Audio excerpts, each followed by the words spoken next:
Kau setia,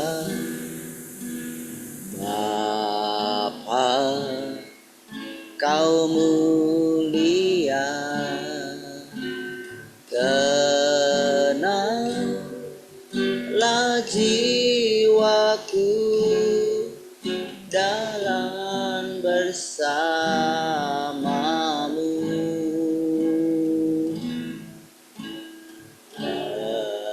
Lebih dari harta, Kaulah segalanya. Tenanglah jiwaku, aman berseratmu.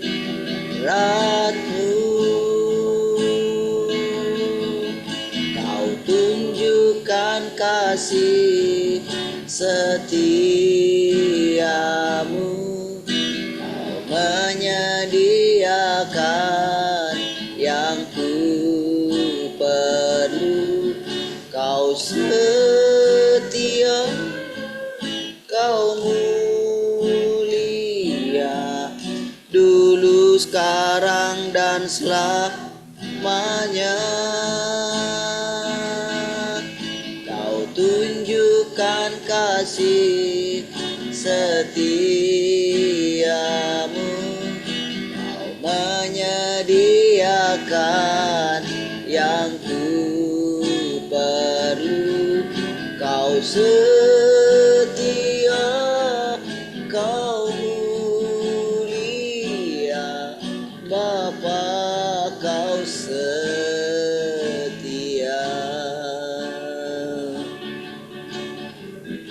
Bapa, Kau setia. Bapa, Kau setia. Bapa, Kau mulia. Tenanglah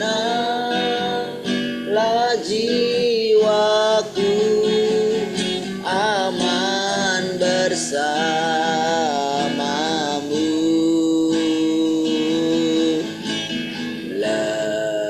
Lebih dari harta, Kaulah segalanya. Tenanglah jiwaku dalam hadirat-Mu.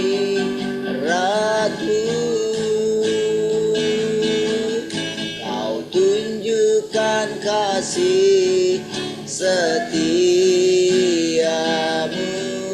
Kau menyediakan yang ku perlu. Kau setia, Kau mulia, Bapa, sekarang dan selamanya. Kau tunjukkan kasih setiamu, Kau menyediakan yang ku perlu. Kau setia, Kau mulia, Bapa, Kau setia.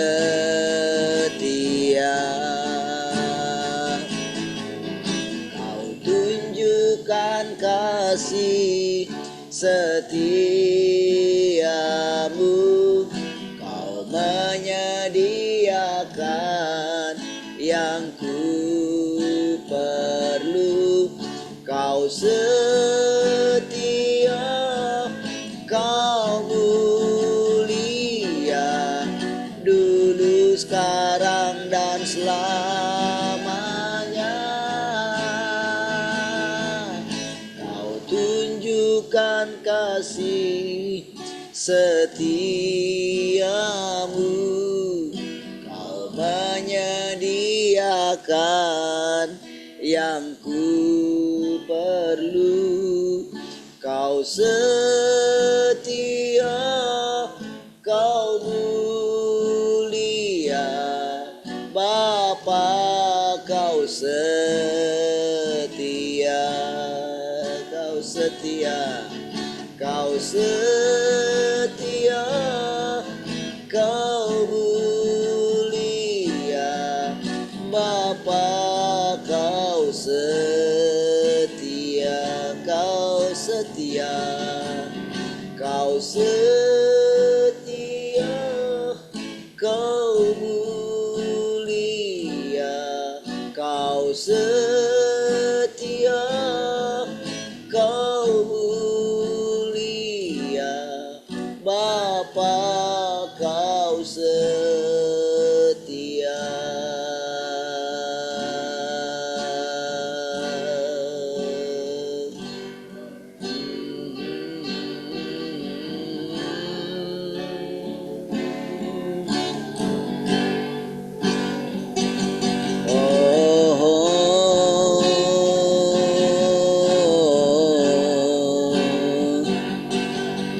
Sungguh Kau setia, Kau mulia, Kau setia dan Kau mulia, Kau setia, Kau mulia, Kau setia, Kau mulia.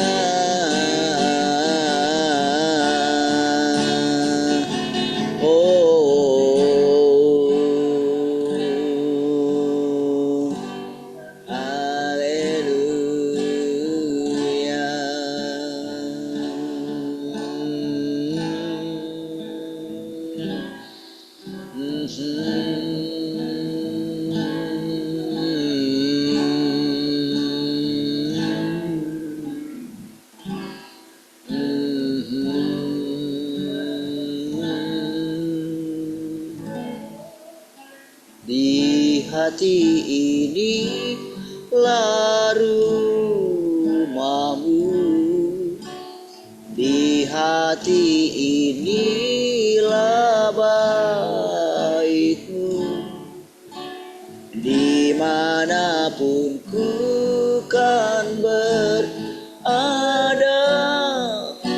senantiasa Kau pun ada. Ku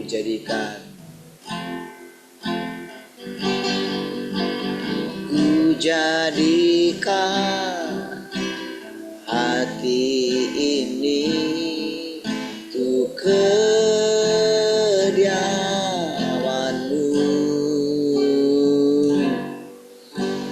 Ku serahkan hidup ini untukmu Allahku. Ku jadikan hati ini ku kediamanmu. Ku serahkan hidup ini untukmu Allahku. Di hati inilah rumahmu, di hati inilah baitmu, dimanapun ku kan berada,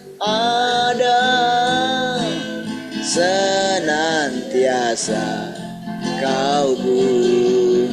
Di hati inilah, di hati inilah rumahmu, di hati inilah baitmu, dimanapun ku kan berada,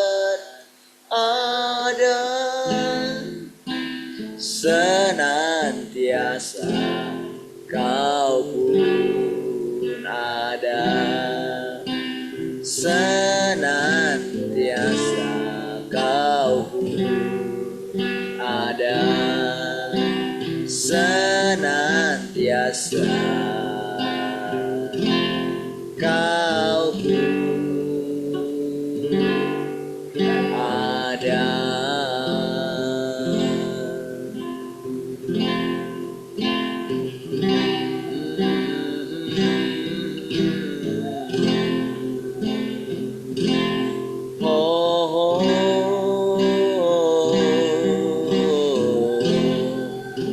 Hati ini rumahmu Tuhan.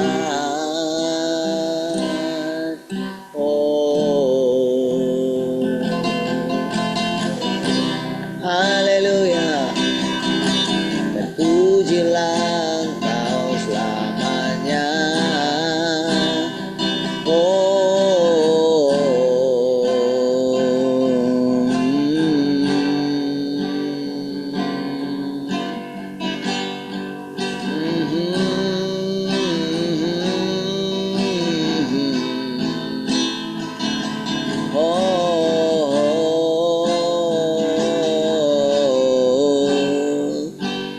Bertemu muka dengan muka, tenggelam di dalam kasih-Mu Bapa.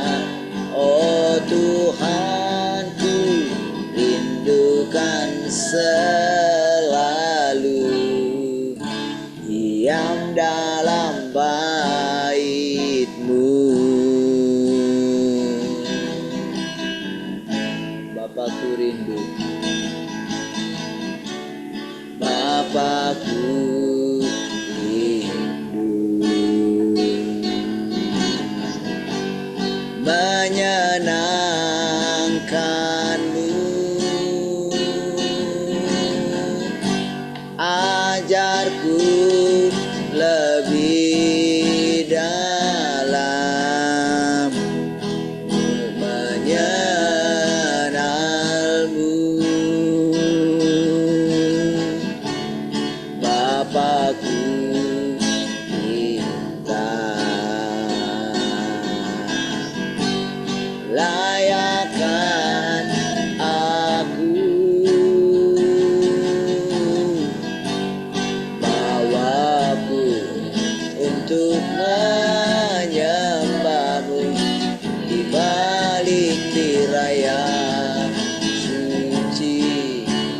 Bertemu muka dengan muka, tenggelam di dalam kasih-Mu Bapa. Oh Tuhanku, rindukan selalu diam dalam bait. Bertemu muka dengan muka,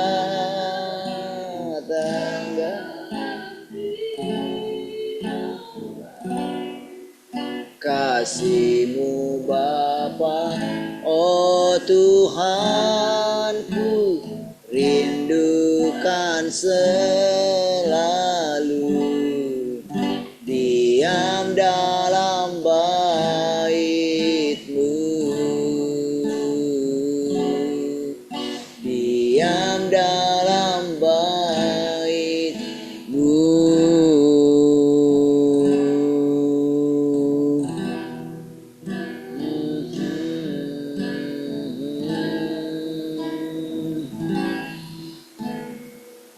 Haleluya, kasih Tuhan, syukur hari ini. Silakan kembali Tuhan, isi kami dengan perkataan-perkataan, taklukkan pikiran kami sepenuhnya kepada Tuhan. Pujilah Engkau Tuhan, haleluya. Mari semua yang mengasihi Tuhan sama-sama katakan amin. Hai, salam semua, selamat pagi.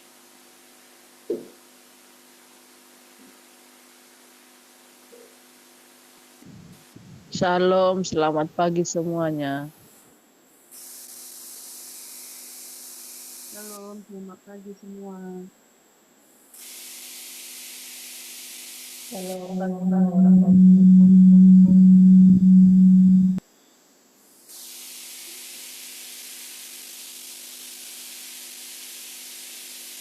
Shalom, selamat pagi semua.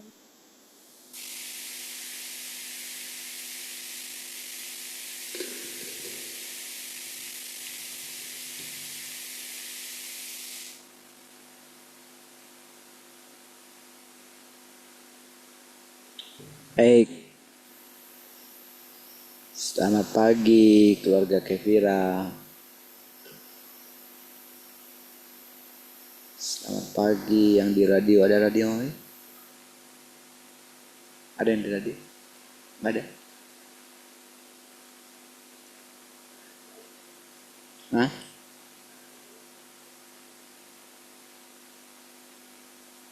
Baik, puji Tuhan.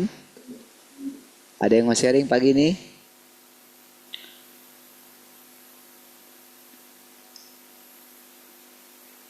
Ada?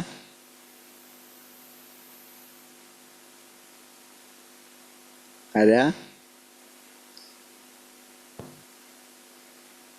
Maya Bes mau sharing?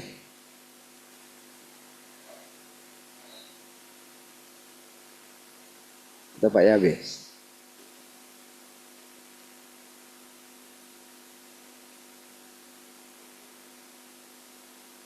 Hah?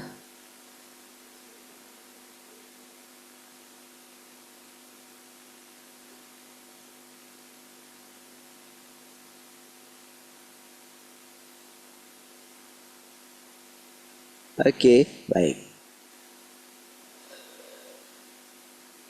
Lanjut.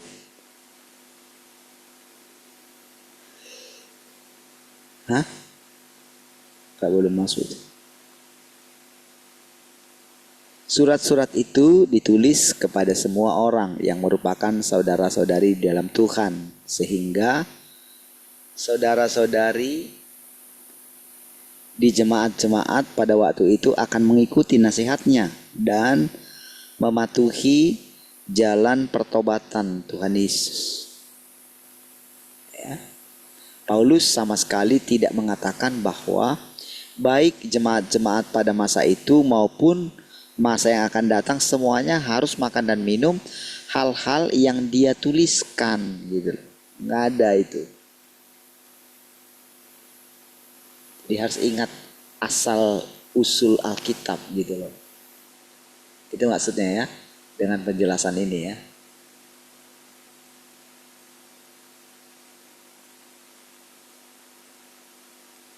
Jadi Paulus tidak pernah mengatakan seperti itu. Angkatan kemudian lah.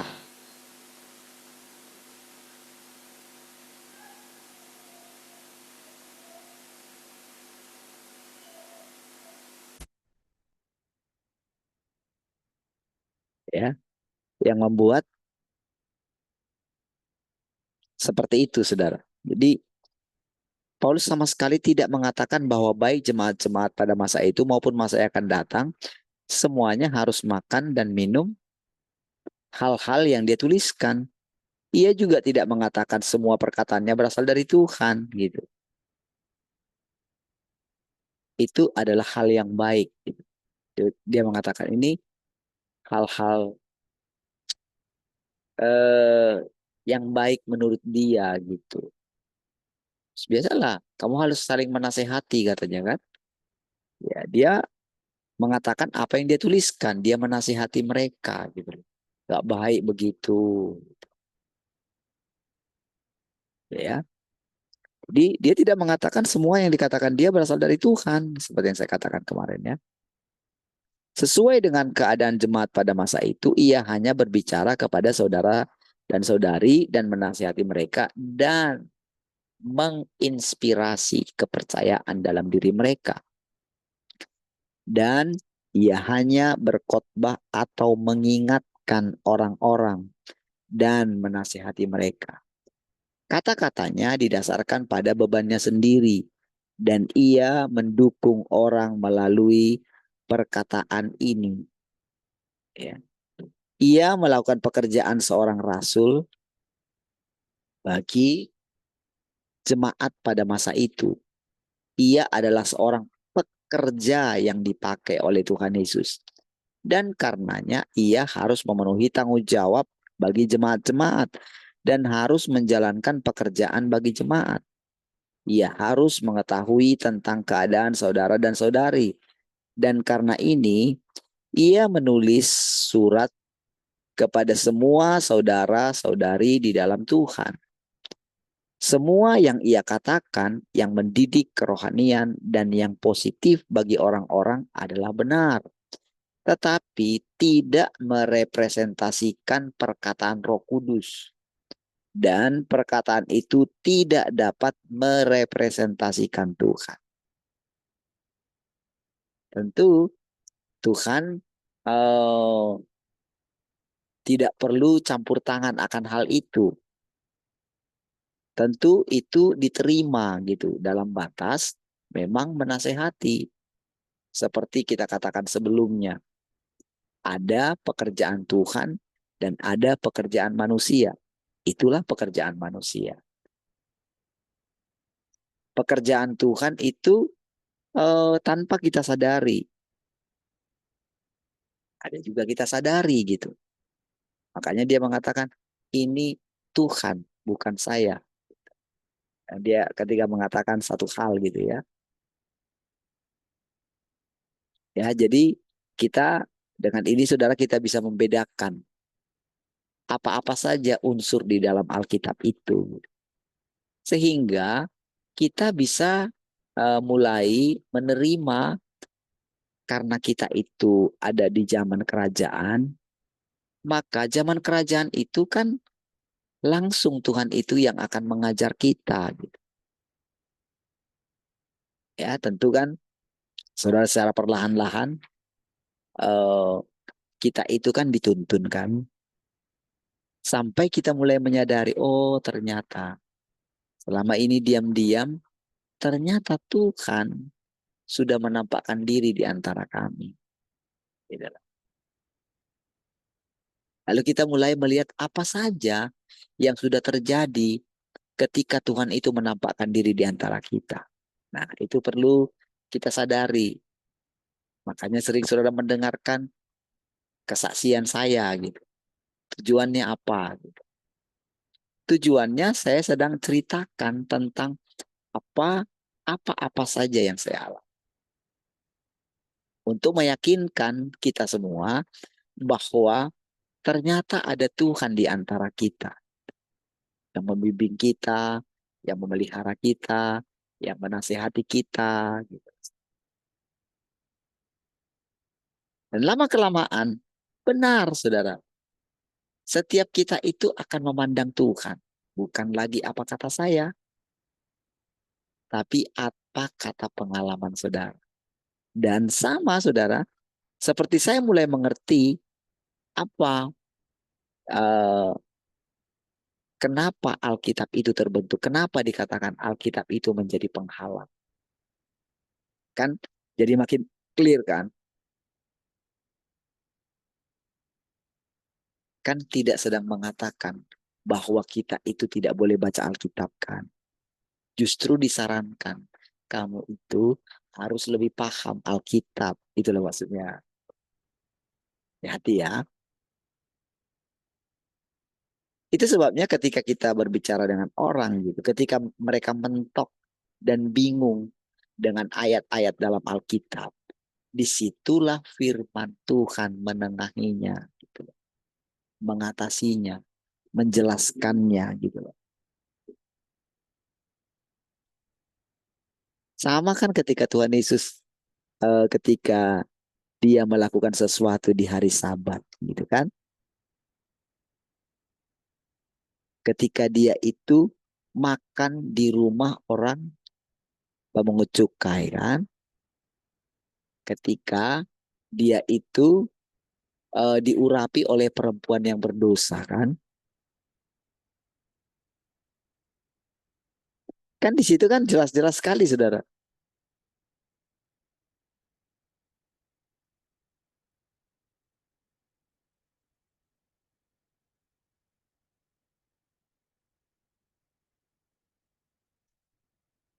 Jelas sekali saudara, Tuhan itu menjelaskan semuanya gitu.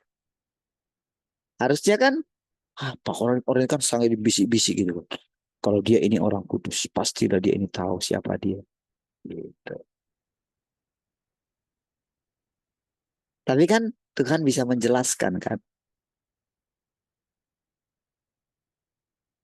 Padahal pada waktu itu saudara, Taurat itu saudara, itu asli firman Tuhan. Asli firman Tuhan yang diucapkan oleh Tuhan tentang hari Sabat gitu.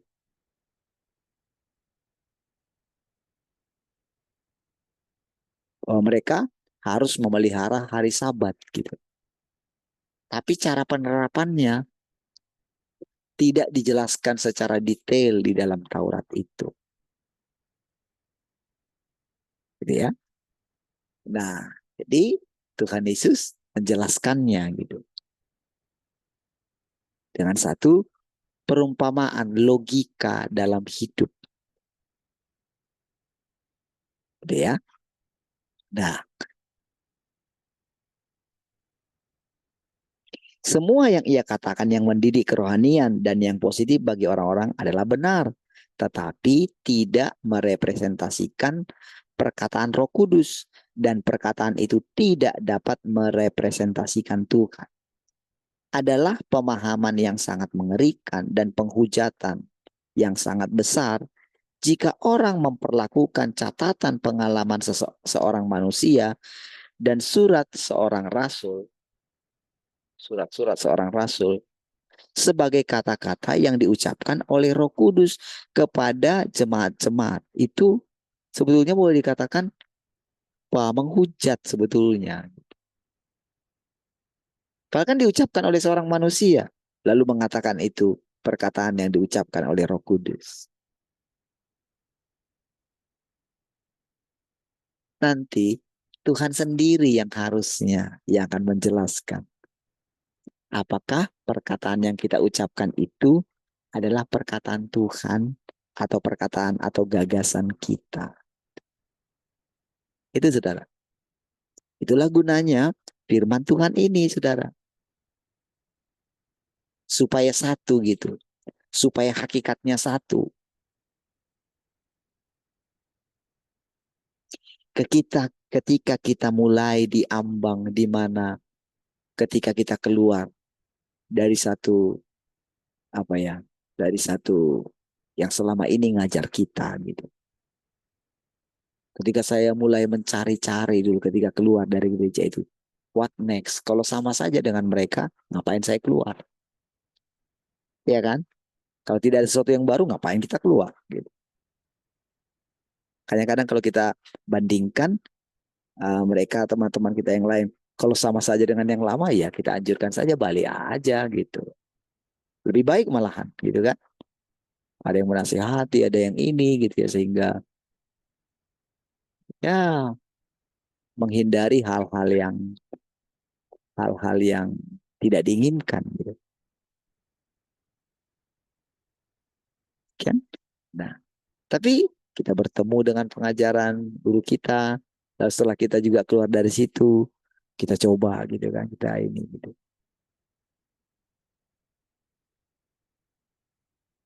Disitulah Tuhan mulai menyatakan dirinya dengan firman Tuhan ini, saudara. Ini kan lebih jelas kan? Dan gimana caranya? Dia akan menjelaskan ini. Saudara, dia mulai saudara mengingatkan kita kepada perkataan-perkataan yang diucapkan oleh Tuhan. Bukankah ketika murid-murid mengatakan, kemana engkau pergi? Mana kami tahu gitu. Tuh, ketika mereka bingung, Bapak, guru, tunjukkanlah Bapak itu baik kami. Udah cukup lah. Kamu nih gimana sih? Katanya. Ketahuilah, percayalah. Kalau kamu lihat aku, kamu sudah lihat Bapak. Kemanapun aku pergi, kamu tahu jalan ke situ. Katanya. Oke? Kan pada waktu itu kan Yesus sudah mengatakan kalau dia akan meninggalkan mereka. Gembala-gembala, seorang gembala akan dicerai, domba-domba akan dicerai beraikan karena dia mengambil gembalanya, katanya kayak gitu. Kan itu kan perkataan Tuhan Yesus gitu. Itu perkataan yang dikutip dari perkataan Yesaya, nubuatan Yesaya gitu. Kan mereka mulai sedih gitu kan. Lalu dia mengatakan, jangan takut, jangan gelisah hatimu. Kemana aku pergi, kamu tahu jalan ke situ. Kamu mesti makan dan minum firmanku. Engkau mesti tinggal dalam aku dan aku dalam kamu. Nah, semua perkataan-perkataan Tuhan Yesus itulah yang membuat kita yakin kalau memang Tuhanlah yang mengajar kita. Gitu loh, saudara. Tentu saudara kita nggak akan sembarang kan bilang kan. Tentu harus ada orang yang benar-benar, entah siapapun dia, entah saya, entah saudara gitu kan.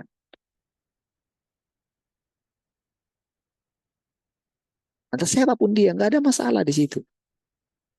Tapi ketika ada orang yang menjelaskan seperti yang saya jelaskan kepada saudara, ya kan? Ketika saya ceritakan bagaimana panggilan orang tua saya, bapak saya, mama saya, ada mertua saya, gitu kan? Bagaimana semua itu, saudara, menjurus kepada satu hal di mana Tuhan sudah mempersiapkan ini jauh-jauh hari, gitu loh.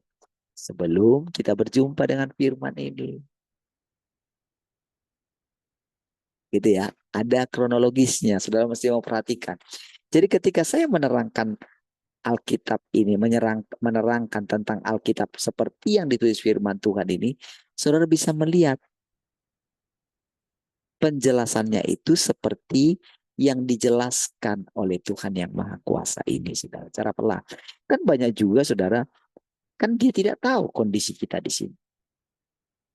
Dan kondisi ini juga adalah 30 tahun yang lalu. Gitu. Sudah terjadi demikian. Tetapi itu masih up to date kita lihat sekarang karena kita akan berhadapan dengan orang-orang yang akan mempertanyakan apa yang kita percayai. Bagaimana saudara kita menunggu dia menjelaskan kepada kita secara rinci? Bagaimana cara kita bertanya? Dari segi bahasa aja sulit. Sulit kan? Apalagi di masa-masa di mana dia harus sangat berhati-hati gitu. Dia harus menyembunyikan diri. Dia nggak boleh secara terang-terangan, secara fisik. Makanya sampai sekarang kita nggak tahu wajahnya bagaimana. Gitu kan? Kita nggak tahu.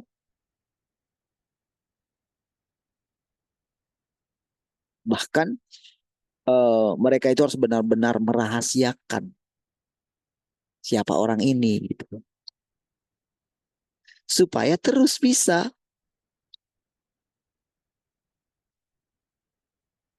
Makanya sudah bisa 30 tahun lebih, saudara.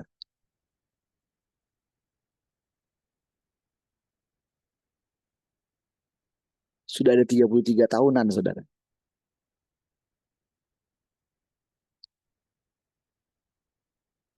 Nah, kan sulit kan, mustahil ya gitu. Itulah keadaannya. Karena kan sejak dari dulu kan, ketika muncul, kan itu selalu kan diburu kan, gitu loh.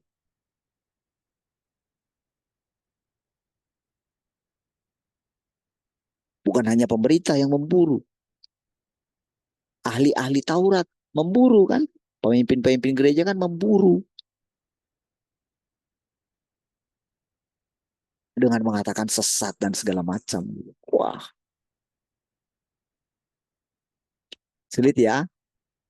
Ingat ya, tapi kan eh, Tuhan kan tentu kan tidak mati jalan kan, tidak mati langkah kan. Karena dia Tuhan gitu loh. Itulah apa ya kronologisnya. Kenapa kita bisa yakin Tuhan sendiri yang ngajak itu. Perhatikan itu baik-baik.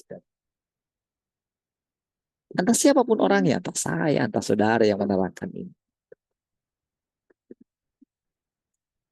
Ketika saya menerangkan ini, tentu Tuhan akan meyakinkan saya gitu loh. Tentu ketika saya mengatakan dia perhatikan gerak-gerik saya. Gitu. Misalnya ketika saya katakan itu, maka di dalam bayangan saya, di dalam imajinasi saya, memang saya harus punya pikiran seperti itu gitu. Oke, ketika saya mulai bicara, tentu kan akan ada hati-hati di sini gitu. Hati-hati gitu. Tentu saya kan sudah harus menyerahkan seluruh gagasan dalam pikiran saya. Iya, disitulah tanpa sadar saya itu menaklukkan diri saya. Atau saya mulai didapatkan oleh Tuhan gitu. Iya, tentu akan dibiarkan saya bicara sendirian dulu gitu. Setelah saya mengalami persekutuan dengan dia, pengalaman saya gitu kan. Perenungan saya dengan dia, saya sadar saya rusak. Tapi kalau saya terus hanya tahu kalau saya rusak, kapan saya diselamatkan? Tentu kan harus ada firman Tuhan yang lain yang saya dengarkan. Tentu saya tidak hanya mendengar, oh saya rusak, rusaklah saya. Gimana saudara? Ada firman Tuhan yang lain. Apa dia?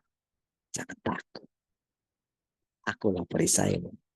Aku sudah menanggungnya. Jangan takut Petrus. Iblis memang menuntut untuk menampi engkau setiap saat. Dia selalu kasih petisi-petisi supaya aku menghukum engkau. Jangan takut.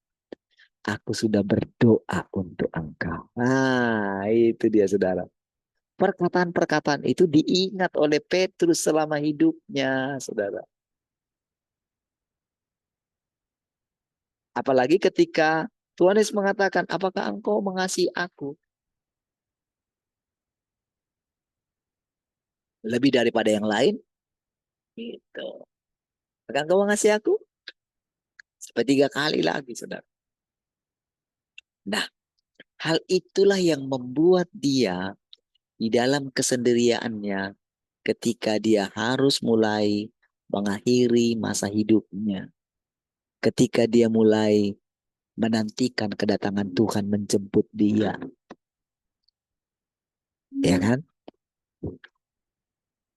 Dia mengalami satu masa di mana bahwa dia sangat yakin bahwa Tuhan, dia telah mengakhiri kehidupannya di bumi ini, saudara.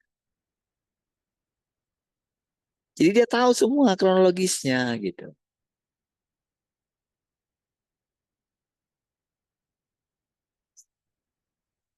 Oh, dia tidak punya ikatan lagi tentang nama besar dia. Oh, dia tidak membayangkan, oh nanti kalau dia mati, dia mempersiapkan nanti, itu kalau aku mati ya buat ini di nisanku ya. Seperti yang Bapak Tuhan sekarang, saudara. Nah, mati kan rasanya, oh dirayain berapa hari gitu kan. Mungkin bangga gitu kalau papan bunga sampai kemana gitu kan. Sampai nggak bisa lewat mobil.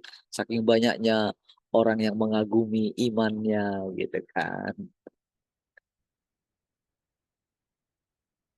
Kalau hamba Tuhan besar mati, wush. Kalau boleh saudara hamba Tuhan yang paling terkenal yang akan apa namanya menguburkan dia gitu. Wah dengan lagu-lagu paduan suara yang hebat-hebat mungkin. Gitu. Terus apa dia mikir? Kalau besar mana sih Petrus dengan hamba-hamba Tuhan itu? Besar mana saudara? Siapa yang ingat mereka? Yohanes lah, siapa lagi? Matius lah, Yakobus lah, Thomas lah. Besar mana hamba-hamba Tuhan sekarang dengan mereka? Adakah yang berani mengatakan kalau hamba Tuhan A lebih besar daripada rasul-rasul itu, saudara? Mana ada yang berani? Tapi saudara, ketika mereka punya banyak gitu, pengikut gitu, mereka telah menjadikan diri mereka itu orang besar. Dan sudah pasti orang itu musuhnya Tuhan. Siapapun dia. Jangan takut mengatakan kebenaran, saudara. Ya, jangan membanggakan orang-orang yang memuji-muji dirinya sendiri.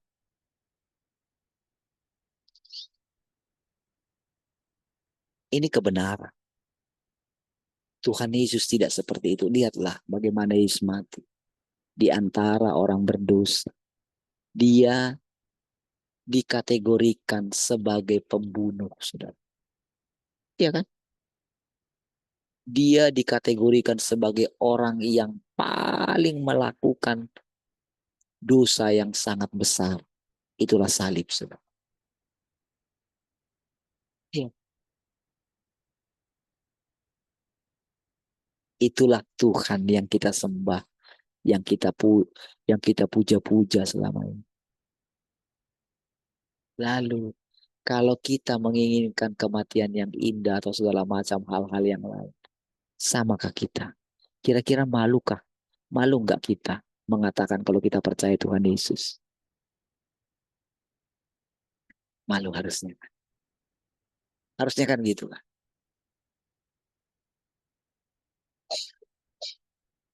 Masa ketika Tuhan itu dalam keadaan lapar, kita nggak kasih dia makan. Kita makan sendiri. Kan kira-kira kayak gitu loh, saudara.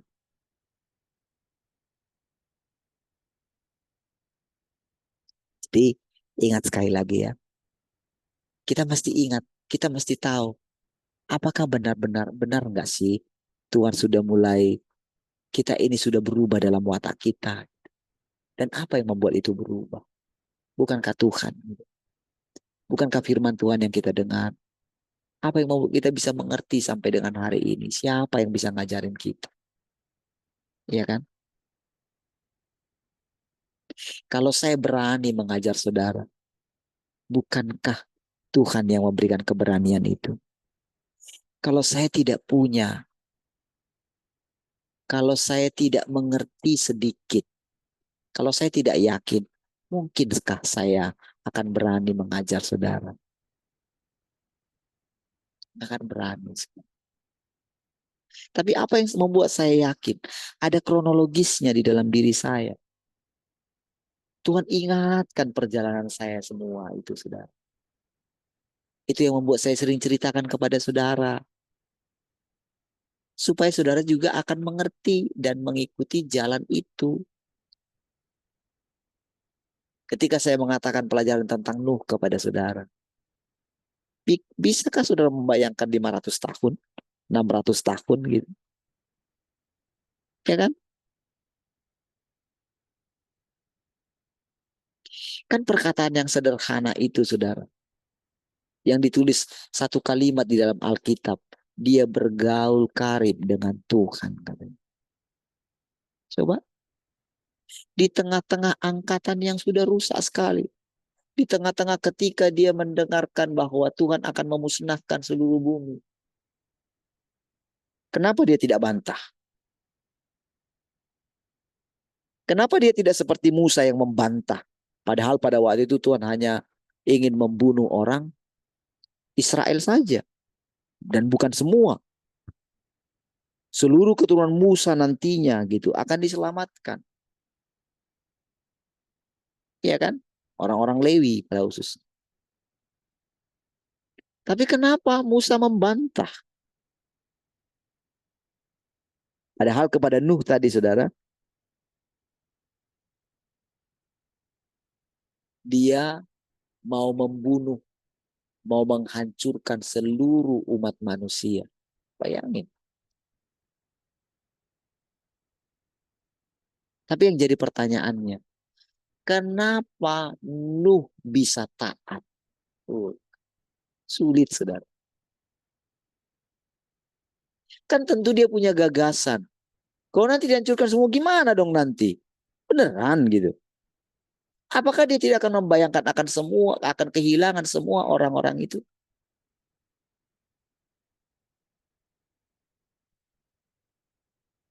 Cobalah bayangin, saudara, gimana Nuh mengawali kehidupan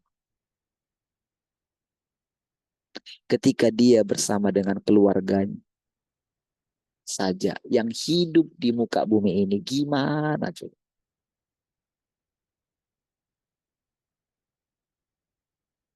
Tentu kan akan berbantah-bantahan kan dengan Tuhan. Karena dia punya gagasan loh. Kita ini punya pikiran. Sama, saudara. Ketika kita sekarang, saya mengatakan Tuhanlah yang mengajar kita. Tentu saudara punya gagasan yang akan menolak itu. Iya. Tentu saudara jangan punya. Oh, bukan hanya Bapak itu yang bisa ngomong. Saya pun bisa. Iya.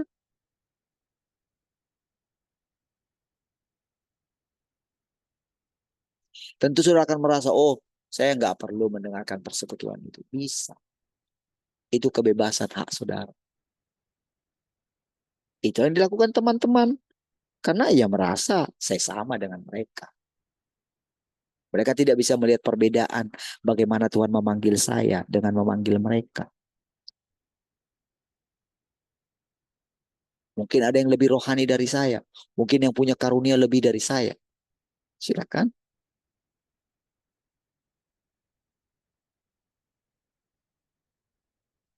Tapi kalau setiap orang menguji dirinya sendiri, harusnya dia punya sesuatu yang terus bisa dia renungkan. Gitu.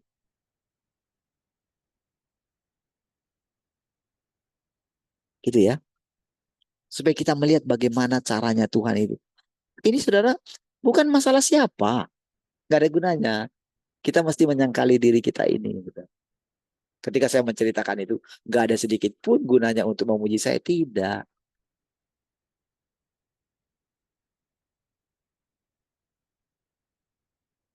Itu caranya ya. Perhatikan terus polanya itu. Bagaimana Tuhan membuat kita rendah hati?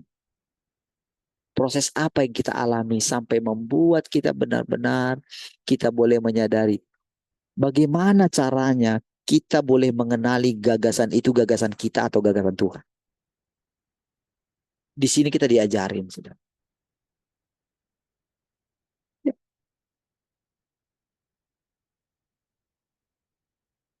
Ketika kita mendengarkan kebenaran itu bagaimana? Cobalah bayangin gimana lah Nuh gitu. Dihancurkan semua gitu loh. Apalagi ketika dia mulai mendengarkan teriakan-teriakan orang yang ada di luar.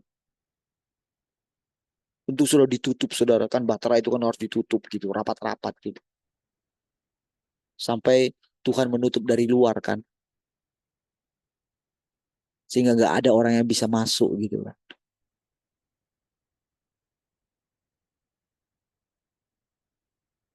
Tapi kan sudah barang tentu saudara. Kedengaran kan teriak. Dia kan bisa membayangkan gitu saudara. Pecah sekali apa yang terjadi di luar ya kan gitu kan saudara. Ya normal lah pikiran kita manusia saudara. Masih ada saudara-saudaranya di sana saudara.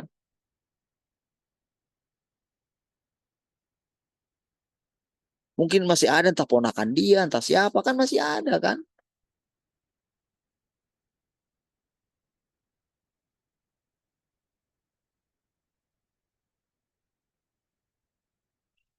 Tapi gimana lah dia itu bisa menenangkan hatinya gitu. Itulah kedalaman bergaul karib dengan Tuhan. Itulah kedalaman pengertiannya gitu loh. Jadi bukan kita sekedar mendengarkan suara Tuhan. Nuh itu bukan sekedar mendengarkan suara Tuhan itu enggak. Tapi benar-benar suara Tuhan itu memelihara dia, memelihara hatinya, memelihara pikirannya, saudara. Damai sejahtera itu menguasainya gitu loh. Hidupnya Tuhan itu, semangatnya dia. Kan harus ada penghiburan, saudara. Makanya di situ ketika pertama kali, saudara, dia mulai menanam anggur itu kan. Ketika pertama kali, saudara, dia menemukan gimana caranya gitu dia itu minum anggur gitu kan. Wah, hangat badannya terhibur gitu mungkin rasa terasa indah sekali gitu kan. Lalu dia menanam kan ceritanya kan kayak penghiburan kan kayak gitu.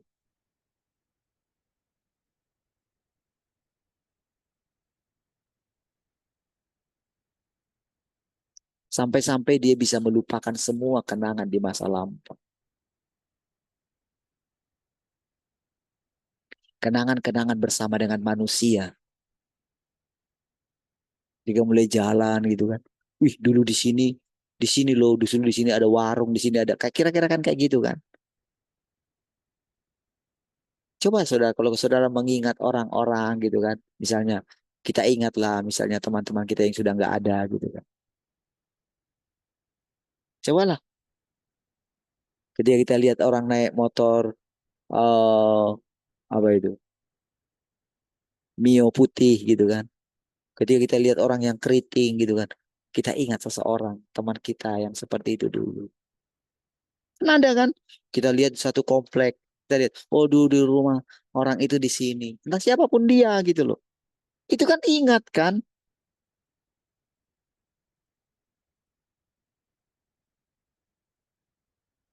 Bagaimana cara Tuhan mengalihkan ingatannya Nuh. Kan segala sesuatu kan terang di hadapan Tuhan loh. Apa yang dipikirkan oleh Nuh, walaupun Nuh tidak mengatakan itu kepada Tuhan, Tuhan tahu kan. Seperti itulah kira-kira bergaul dengan Tuhan. Apakah Tuhan tidak tahu apa yang menyesakkan hati saudara? Yang membuat saudara gelisah, yang membuat saudara takut. Apakah Tuhan tidak tahu? Apakah dia hanya berbicara kepada saudara dari seginya Tuhan gitu? Tidak, tidaklah mungkin lah, egois lah Tuhan kalau kayak gitu. Namanya bergaul nggak kayak gitu, saudara. Bergaul itu harus saling mengetahui.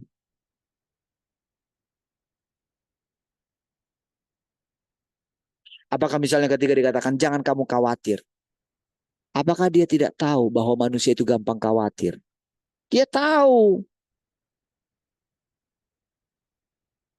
Ah, kamu cuma bilang aja Tuhan.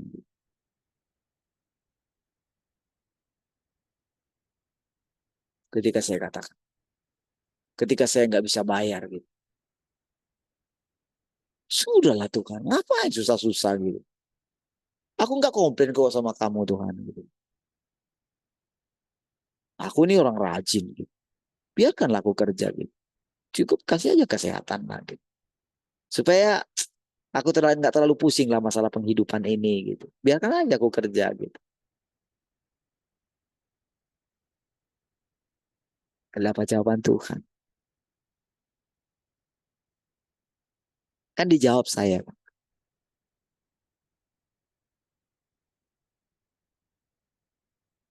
Maksudmu, aku bisa pelihara kamu hanya kalau kamu bekerja? Nggak bisa jawab loh Tuhan gitu. Saya nggak bisa jawab kan sama Tuhan gitu. Itulah pergaulan, saudara. Itulah bergaul akrab dengan Tuhan. Iya, kita bisa mendengarkan perkataan-perkataannya setiap hari. Kondisi hati kita mesti kita ungkapkan terus kepada dia. Tapi ingat ketika dia bilang gitu, jangan kamu khawatir. Karena begitu ada kegelisahan, ketakutan, kekhawatiran dalam diri kita jadi nggak bisa melihat Tuhan. Kau mesti menjaga hatimu, kau mesti waspada terus gitu. Jaga hatimu tetap bersih gitu, tetap suci, tetap tulus gitu. Miliki lapar dan haus terus. Itu yang mesti kamu jaga kondisi hatimu gitu loh. Kira-kira diingatkan sama Tuhan gitu. Supaya kamu bisa mendengarkan aku. Kalau kamu nggak punya itu nggak bisa kamu mendengarkan aku gitu. Gimana caranya? Orang aku kudus kok. Nggak bisa. Kalau kamu punya pikiran yang lain, kalau kamu simpan yang lain, keraguan mengenai aku, nggak mungkin kamu bisa datang bergaul dengan aku.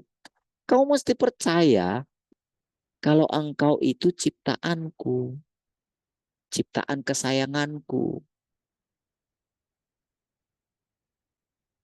Kamu mesti percaya aku memilih kamu. Dan aku berhak, kamu juga ciptaanku, entah gimana pun gitu. Yang penting kalau kamu percaya kepada perkataan firmanku, siapapun kamu, aku sudah pilih kamu. Nah, gitu loh. Kamu mesti punya keberanian percaya kayak gitu gitu. Kalaupun misalnya aku katakan, aku menolak engkau gitu. Oke, aku menolak engkau.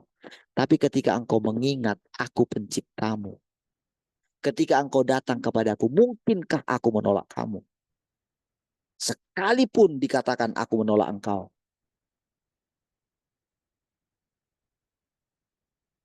Kan kita, tentu saudara saya akan bisa berkata sama Tuhan, oke Tuhan tolak saya. Ya sudah, matilah saya. Hukumlah. Mau suka, mau. Gitu. Tapi enggak mungkin. Gitu loh. Ini kalau hati kita ini saudara, sudah mengenali Tuhan saudara. Maka kita nggak akan bisa lepas dari kasih Tuhan. Nggak bisa. Tuhan itu apa ya? Kalau segala sesuatu berjalan sesuai dengan firman-Nya, nggak ada yang bisa menolak kita itu menarik kasihnya Tuhan. Bahkan Tuhan itu sendiri pun nggak bisa menahannya. Gitu. Itu prinsipnya. Gitu. Jadi apa?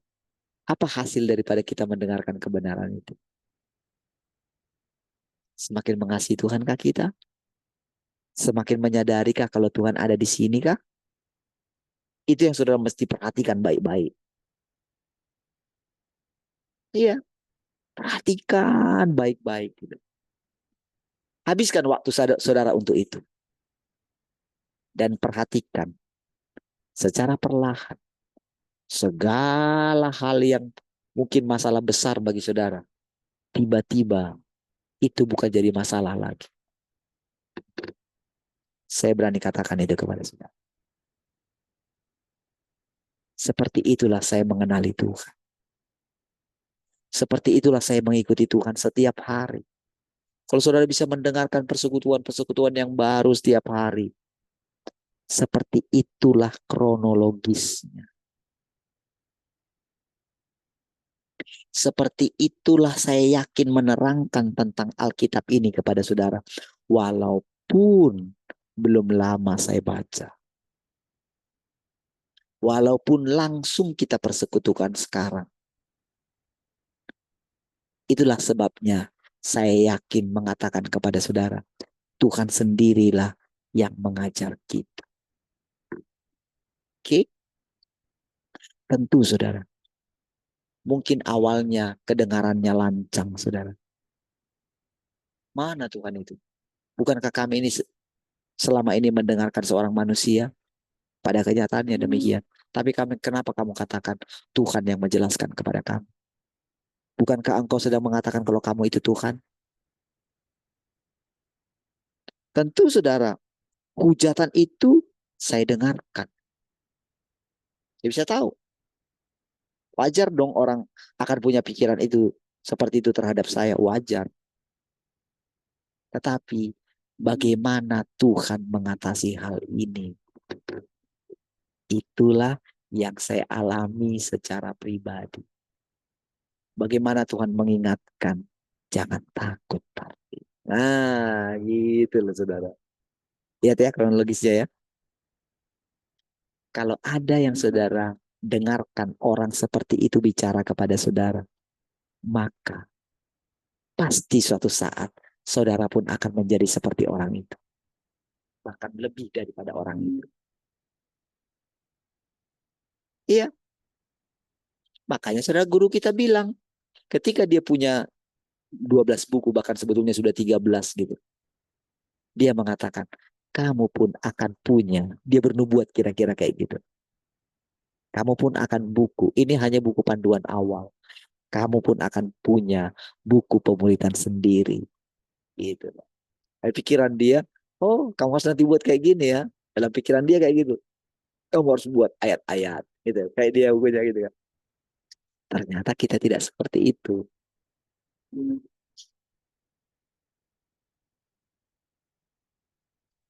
Tapi saya yakin saudara karena guru kita dulu pencari. Pasti sudah pernah menemukan ini saudara.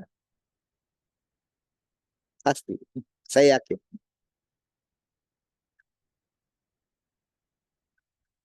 Tapi saudara, disitulah kadang-kadang kesombongan manusia. Saudara. Iya, sudah tua. Ini sudah cukup berumur.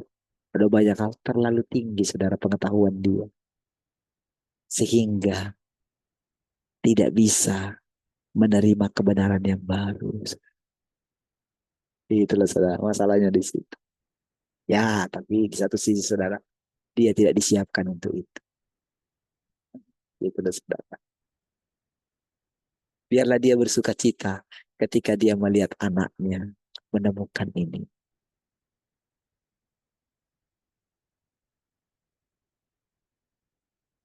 Tapi dia harus mendengarkan perkataan anak manusia ini. Dia harus rendah hati. Kalau dia terus mencari kebenaran, pasti akhirnya saudara, dia itu menyadarinya.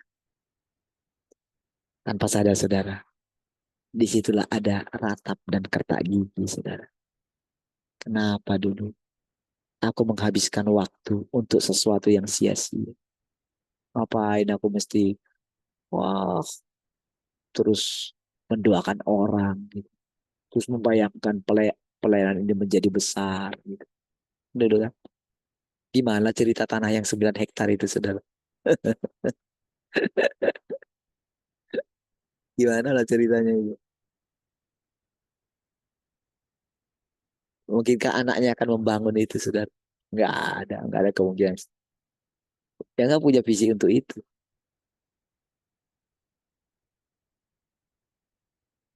Ya.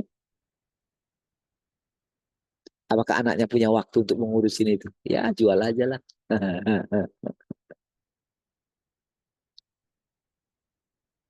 Walaupun dengan gagasannya dulu sudah, kalau saya ingat itu saya kaget dulu.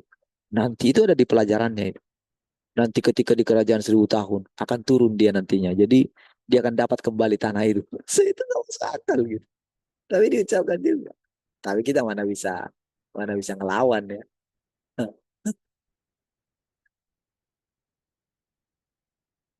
Apalagi kalau orang-orang memuji-muji dia gitu kan. Udah kayak Tuhan. Di situ saudara. Ketika dia melihat semua itu. Kalau dia izinkan mendengarkan perkataan ini. Dia nggak akan menyalahkan saya.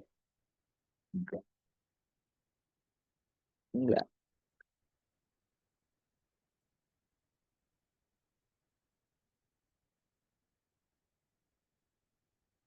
Gimana saudara dia berani menyalahkan gitu? Apakah dia nggak bisa melihat? Apakah dia tidak bisa mengenali Tuhan yang berinkarnasi itu? Semua orang akan bungkam, saudara. Ketika kita ini, saudara, terus menyangkal diri kita, gitu, menyangkali gagasan kita, tidak punya mimpi-mimpi yang lain, gitu, Tuhan. Aku mau mengikuti Engkau, Tuhan. Apa yang Kau suruh, Tuhan?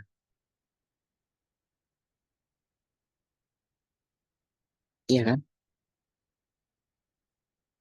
Ketika kita bertahan, gitu, ketika rasanya ada tutup aja lah, gitu. Tahun-tahun, saudara. Tuhan menghibur kita dengan bagaimana seorang Nuh di tengah-tengah seluruh manusia yang hancur. Nuh seorang diri. Oh, kita masih banyak ini, saudara. Iya, dengan anak-anak kita, dengan ke depan gitu, saudara. Iya,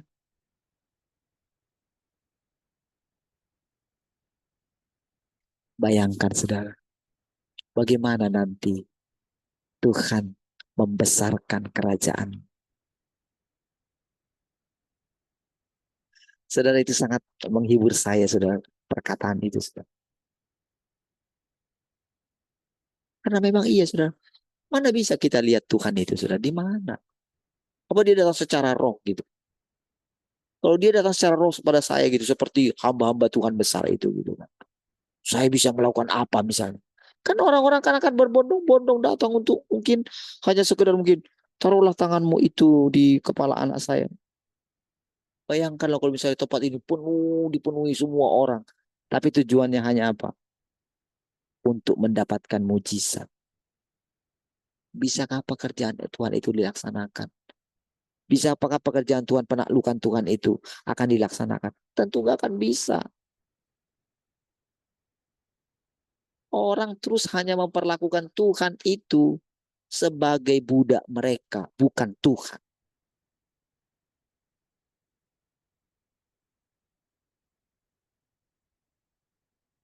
Iya,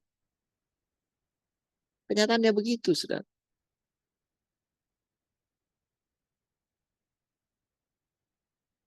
Tapi ketika kita seorang diri, disitulah saudara saya baru menyadari, oh ini artinya Tuhan. Saya itu seorang diri terus, gitu. Sendiri datang di hadapan Tuhan. Sulit saudara kita bisa membayangkan siapa yang akan bisa mendengarkan semua perkataan ini. Iya. Jadi kalau saudara sampai hari ini bisa mendengarkan perkataan-perkataan ini, ketahuilah saudara, engkau dipilih oleh Tuhan untuk mendengarkan perkataan ini. Mulai renungkan gitu. Mulai minta supaya Tuhan tunjukkan kepada saudara. Supaya saudara makin teguh saudara. Supaya saudara makin yakin kalau engkau dikehendakinya hidup selama-lamanya. Buktikan bahwa firman Tuhan mengatakan barang siapa orang yang hidup yang mendengarkan perkataan Tuhan akan hidup selama-lamanya. Buktikan. Lihat bagaimana semangat saudara tumbuh setiap hari. Lihat bagaimana saudara dilatih Tuhan untuk makin kuat, makin tangguh menghadapi segala sesuatu. Iya. Oh, saudara, kita akan melihat saudara orang-orang sejaman kita akan pulang satu demi satu. Saudara akan mendengarkan kabar. Bayangkan aja sedikit.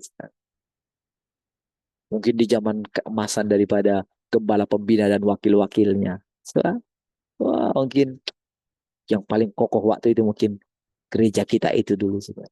Ya, tapi coba ketika satu-satu mulai meninggal. Orang-orang terdekatnya mulai meninggal gitu. Kira-kira gimana perasaan si gembala pembina itu? Coba bayangkan aja lah. Kalau saudara dia, apa yang dia dipikirkan? Suatu saat pun dia akan mati. Walau. Tapi saudara bisa merasakan kegetirannya.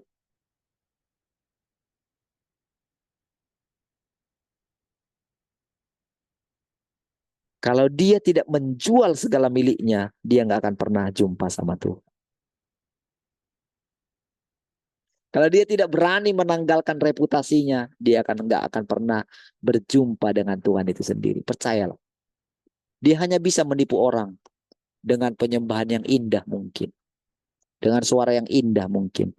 Dengan urapan mungkin. Dia bisa masih mengelabui orang dengan menompangkan tangan. Terima pengurapan dari Tuhan.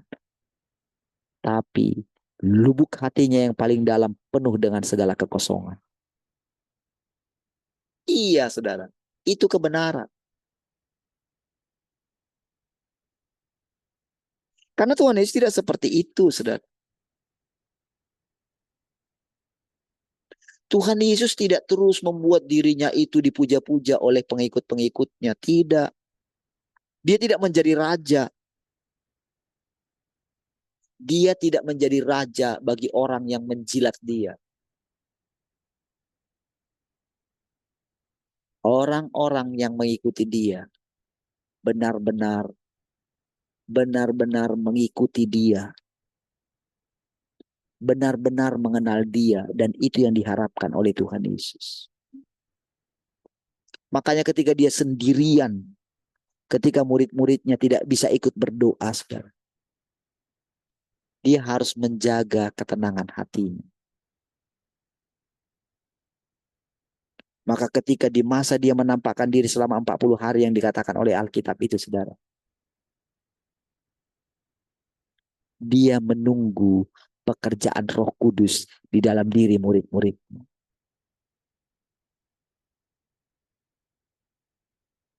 Saudara, ketika dia mengatakan, Bapa akan mengutus Roh Kudusnya, seorang penolong yang lain di dalam namaku, katanya. Iya. Itu dia mengucapkan, saudara, dari dirinya. Dari pengenalan dia akan Bapaknya, saudara. Dan Bapaknya terikat dengan perkataan itu, saudara. Bang, iya. Dia ucapkan. Karena dia pun harus bisa mengucapkan firman.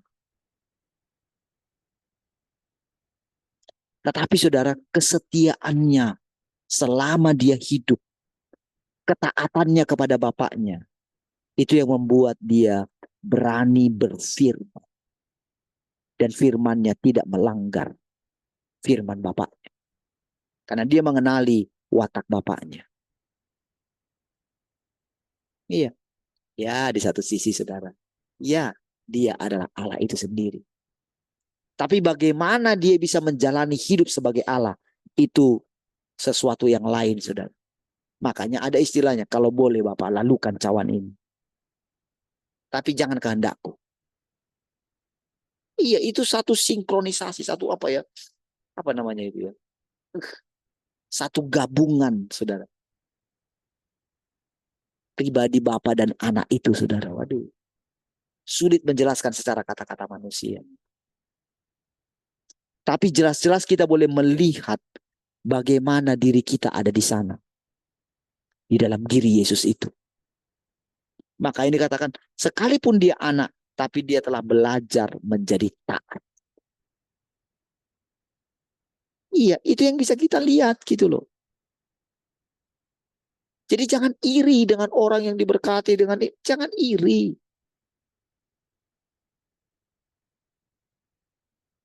Ketika kita menjalani kehidupan kita yang rasanya tidak untung gitu. Jangan takut.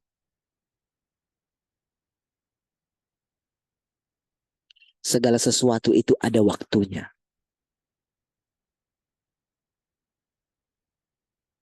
Iya. Tetaplah semangat menjalani hidupmu. Ketika engkau ditempatkan di tempat yang menurutmu, aduh gimana ini. Semangatlah di sana. Firman Tuhan katakan, aku melindungi engkau. Dimanapun kau ada. Aku melindungi engkau. Tidak ada satupun dari panah-panah itu akan mengenai engkau. Karena aku telah menjadi perisaimu. Kemanapun engkau pergi.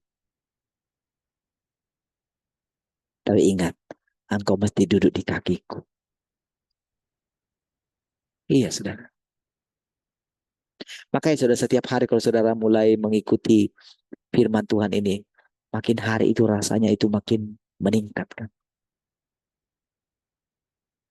Iya. Makin lama dia kayak makin ini sudah makin menunjukkan dirinya, ini loh aku gitu. Aku tidak akan melepaskan engkau lagi.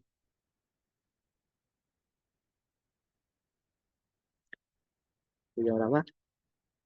Baik, puji Tuhan saudara.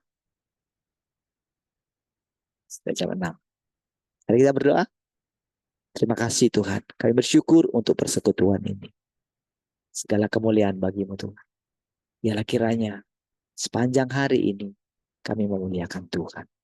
Terpujilah Tuhan. Haleluya. Semua orang yang mengasihi Tuhan sama-sama katakan amin. Tuhan, Tuhan berkati.